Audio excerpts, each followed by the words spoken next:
Hey, this is James from jamesstone.com, and I'm going to start recording some small videos and kind of bite-sized insights. And I was just reflecting on a conversation I had recently with a lead developer, and we were talking about a storybook-first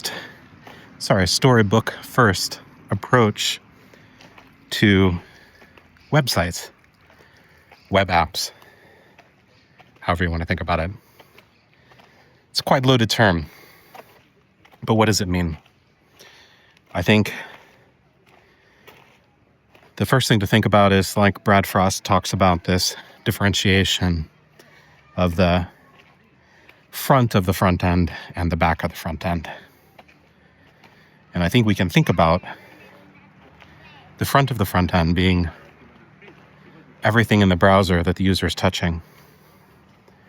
The user interface, the interaction, and if we were to go old school, we can think of interaction generally, although things are changing with CSS, new CSS techniques.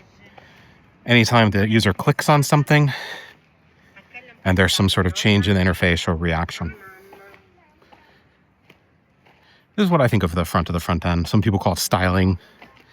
I think this is not a nice way to talk about things.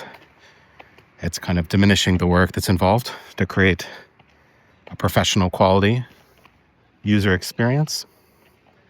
It's a little bit like if you bought a fancy car and you said, oh, this interior of the car is really nice.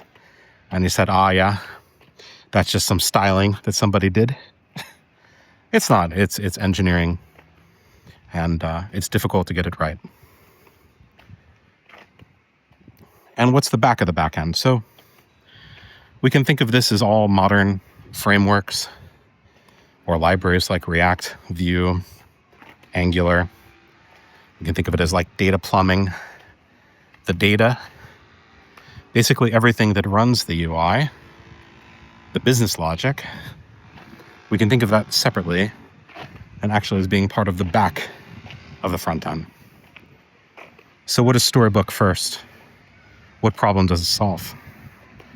Well, using Storybook, of course, you could abuse it, but it generally encourages creating presentational-only components, if I'm talking in the case of React. That's because these are the easiest to display. You might be thinking about a design system or component library, but we don't have to go so far. You can build anything. Brad Frost talks about the difference between the storefront and the workshop. Right now, I'm just talking about the workshop. We're just building things, right? So this is something we can use to build the front of the front end.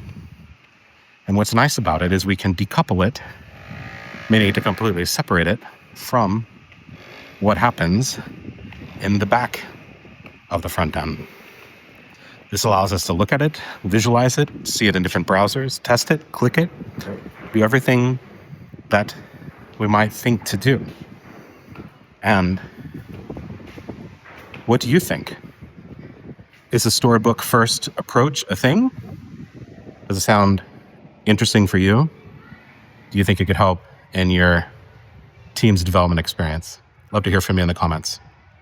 See ya. This is James from jamesstone.com.